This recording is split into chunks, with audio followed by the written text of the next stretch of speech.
Hello, welcome to the North American Systemic Constellations Conference videos and interviews of our speakers for our conference coming up October 5th to 8th in Virginia Beach. My name's Linda Comeau, and today I have the pleasure of interviewing Sarah Peyton. Welcome, Sarah. Good morning, Linda. I want to mention Sarah's talk sounds so interesting, using neuroscience in constellations to resolve blocks to self-love and self-care. Oh, it's my deepest interest. Oh, I am so excited, Sarah. I'm so excited. But before we start talking about your workshop, may I ask you, how do you describe constellations to a complete stranger at a cocktail party? Oh, what a wonderful question. When I'm talking about constellations, I love to, I'm a person who loves the brain. So I write about the brain, and I think about the brain, and I bring the brain into constellations. And I even do constellations where people choose somebody to represent different parts of their brain or different parts of their nervous system as a part of the constellation work. Wow. Yeah.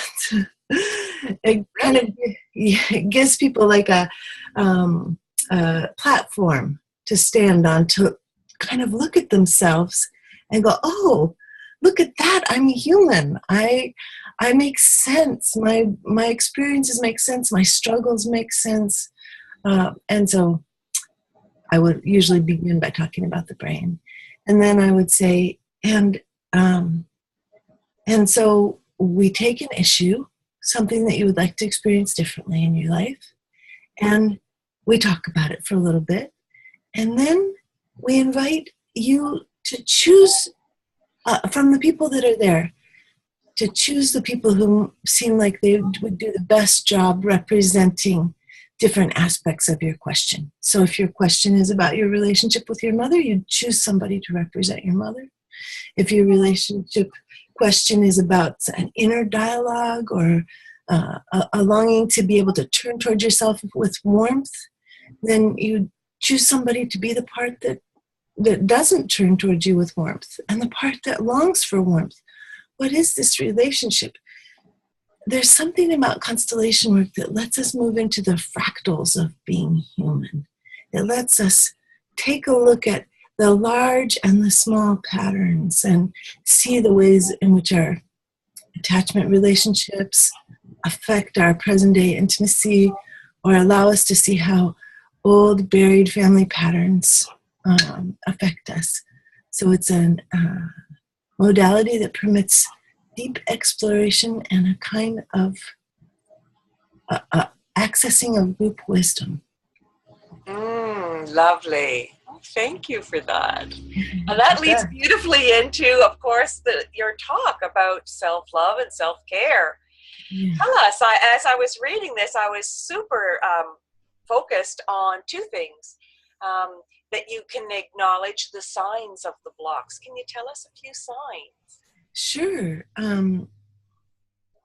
Well, when you ask somebody to put a representative for themselves up in a constellation, and then you say, please tell me, how do you feel about yourself? You know, I mean, is there warmth? That's always my question, because in larger constellation work, we're often thinking about the flow of love from generation to generation.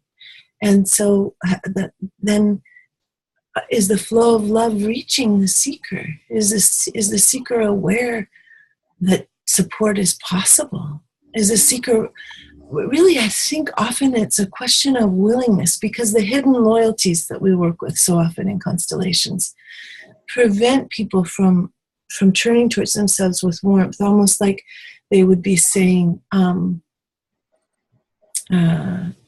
I will not like myself because, Mother, you were not able to like yourself, and I will not leave you alone. These kinds of things are the blocks. So signs of the blocks are harshness with the self, bewilderment when we ask the seeker how do they feel about themselves, if they've got a representative in the field.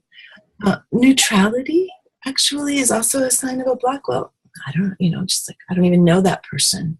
So these are some different kinds of things that we run into. Oh, that's fantastic.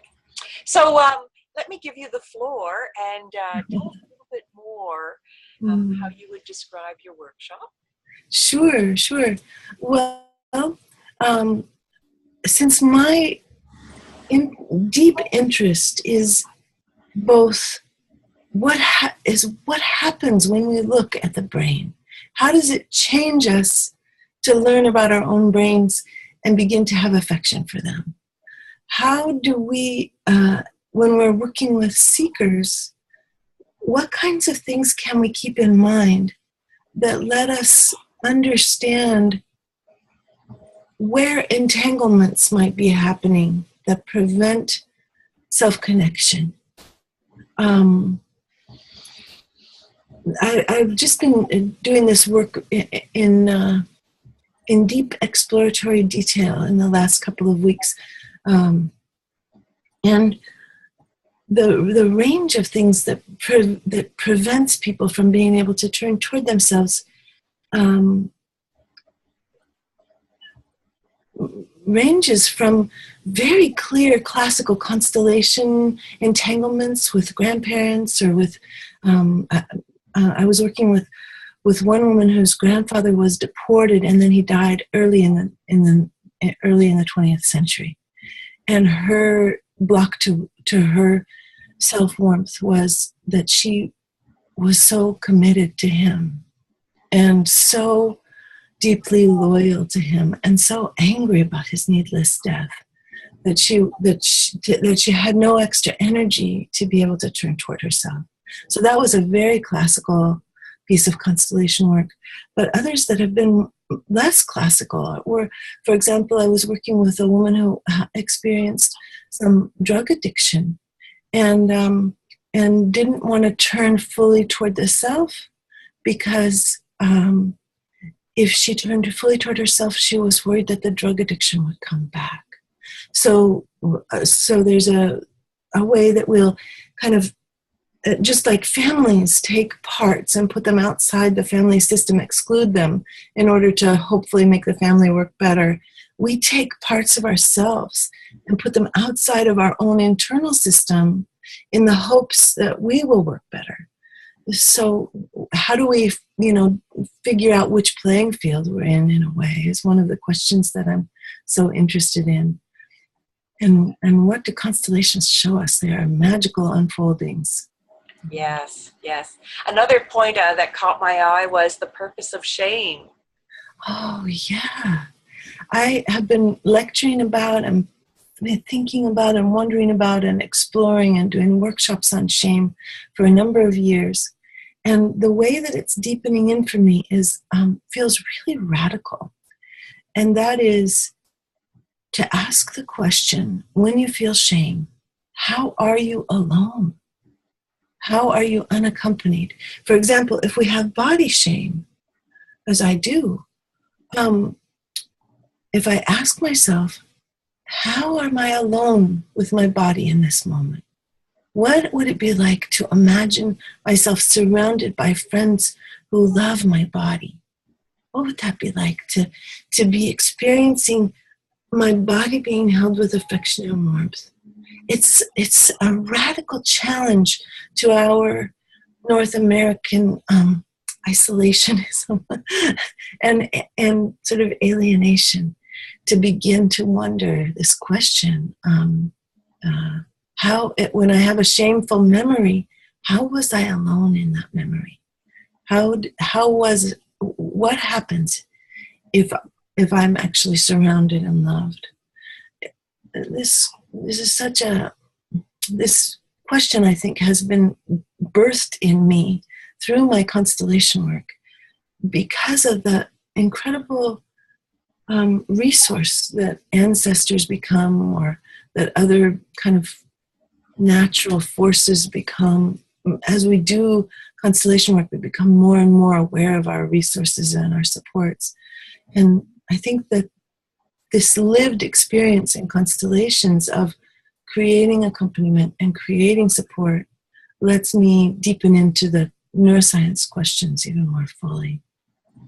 Oh, that's so beautiful. And I love the word radical. Because I would consider this radical work. Yes, I think it's a very radical work. Yeah, yeah. We have to get the word out more. And I understand you've written a book, or you're working on a book. Yes, no, I have a book that's going to be published just 2 weeks before our conference. Yay. It's a book called Your Resonant Self, Guided Meditations and Exercises to Engage Your Brain's Capacity for Healing. And it is not focused on constellations, but it's very helpful for constellation facilitators who are wanting to think about what's happening in the brain of the person that I'm sitting with. So it's a guided tour, really, through the helpful concepts of neuroscience that let us understand what tools and skills we need to be able to turn toward ourselves. Ah, so you're going to have a suitcase of books at the conference, aren't you? I am. I'm going to have. It's published by Norton, which is really fun because they're such a great publisher, and they'll send us a box of books for sale at the conference. Absolutely. Excellent, excellent. Well, another question I have is, why do you think people should come to the conference? Oh, what an opportunity for exploration and connecting with others and getting to see the work of all different constellation facilitators. One of my favorite constellation facilitators is Elena Veselago, who is one of the best and most well-known constellation facilitators in Russia. And she is often a speaker at the conference. So voices like hers that you would have no opportunity to hear are available. I actually also interpret for her when when she comes to the conference. So I may be calling you because she's on my list of people to interview. Oh, she speaks beautiful English, but yes. enjoys having a little support. I'm so glad that you're interviewing her because that means she'll be there. So these kinds of resources and international resources are a very good reason. An amazing opportunity. Yes. An amazing opportunity, yes. I was in Elena's workshop at the last conference in San Diego, and it was stunning. Yes. Stunning, yes. Yeah, exactly. Well, Sarah, thank you so much for your time. I so appreciate you taking time out of your busy calendar to meet with us today. Oh, Linda, what a pleasure. Oh, and I want to mention again that you must read Sarah's description. She's an awesome writer, and you can go to our website at nasconstellations.org for more information. We hope you'll be joining us at the conference in Virginia Beach in October. Weather should be just perfect, and you'll meet a stunning array of very generous souls to share our knowledge and help each other. Thank you again, Sarah. I really appreciate your time. Thank you, Linda. Okay, take care. Bye-bye. Bye-bye.